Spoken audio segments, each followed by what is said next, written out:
இன்றைக்கி என்ன வீடியோன்னு பார்த்தீங்கன்னா ஒரு அறுவடை வீடியோ தான். என்ன அறுவடைனா எங்கள் தோட்டத்தில் நின்று ஒரு வாழை மரத்தில் வந்து பழம் வந்து அறுவடை பண்ணுறதுக்கு ரெடியாக இருக்குது. ஸோ அதை இன்றைக்கி வந்து கட் பண்ண போகிறோம். நான் இதுக்கு முன்னாடியே வந்து எங்கள் தோட்டத்தில் இருந்து 2-3 வாழை மரம்லாம் வந்து அறுவடை பண்ணிட்டேன். ஆனால் இது வந்து அதை விட வந்து ரொம்பவே வந்து கஷ்டமாக இருக்கும் போல் இருக்குது.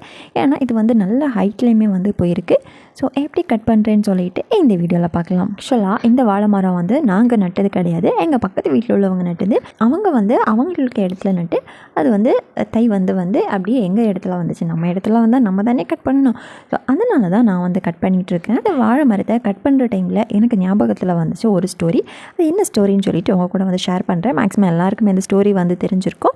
சரி, ஞாபகத்தில் வந்தனால அந்த ஸ்டோரியை நான் இதில் வந்து ஷேர் பண்ணுறேன். ஒரு 2 ஃப்ரெண்ட்ஸ் இருந்தாங்களாமா. அவங்க 2 பேரும் ஸ்கூலுக்கு வந்து சேர்ந்து தான் வந்து போவாங்க.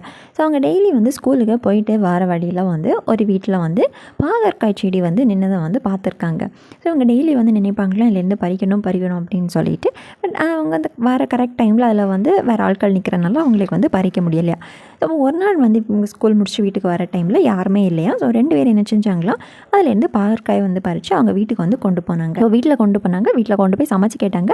பேரண்ட்ஸும் என்ன செய்கிறாங்க, அதே மாதிரி வந்து சமைச்சு கொடுக்குறாங்க. ஒரு பேரண்ட் வந்து என்ன பண்ணாங்கன்னா ரொம்ப டேஸ்ட்டாக வந்து சமைச்சு கொடுத்தாங்க. ஒரு பேரண்ட் என்ன செஞ்சாங்கன்னா ரொம்ப கசப்பாக வந்து சமைச்சு கொடுத்தாங்க. பேரண்ட் வந்து கசப்பாக சமைச்சு கொடுத்தாங்க இல்லையா, அந்த பையன் வந்து கேட்டானா கசப்பாக இருக்கிற கையை நான் வந்து திருடிட்டு வந்தேன் ஐயே அப்படின்னு நான் வந்து சொன்னான்.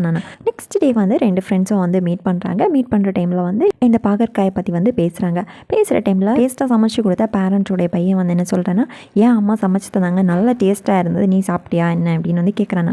அதுக்கு இனியொருத்தர் என்ன சொல்கிறான்னா, ஏன் அம்மா சமைச்சாங்க, நல்லாவே இல்லை, நல்ல கசப்பாக இருந்துச்சு அப்படின்னு வந்து ரிப்ளை பண்ணானாமா. வந்ததும் அந்த பையன் அவன் அம்மா கிட்ட கேட்குறான், என்னம்மா என் ஃப்ரெண்டு வந்து சாப்பிட்ருக்கான், அவன் அம்மா நல்லா டேஸ்ட்டாக சமைச்சு கொடுத்துருக்காங்க, நீங்கள் சமைச்சது மட்டும் ஏன் இவ்வளோ கசப்பாக இருந்துச்சு அப்படின்னு வந்து கேட்டிருக்கான். அதுக்கு அவன் அம்மா என்ன சொன்னாங்கன்னா, அடுத்தவங்க கிட்டே இருந்து நம்ம திருடி சாப்பிட்டோம் அப்படின்னா அது வந்து கசப்பாக தான் இருக்கும் அப்படின்னு வந்து சொல்லியிருக்காங்க. ஆஃப் த ஸ்டோரி என்னன்னு சொல்லிட்டு உங்களுக்கு புரிஞ்சிருக்கும்னு நினைக்கிறேன். இப்போ நீங்கள் வந்து யோசிக்கலாம், ஏன்டா அதை வந்து நான் இது கூட வந்து லிங்க் பண்ணுறேன் அப்படின்னு சொல்லிட்டு.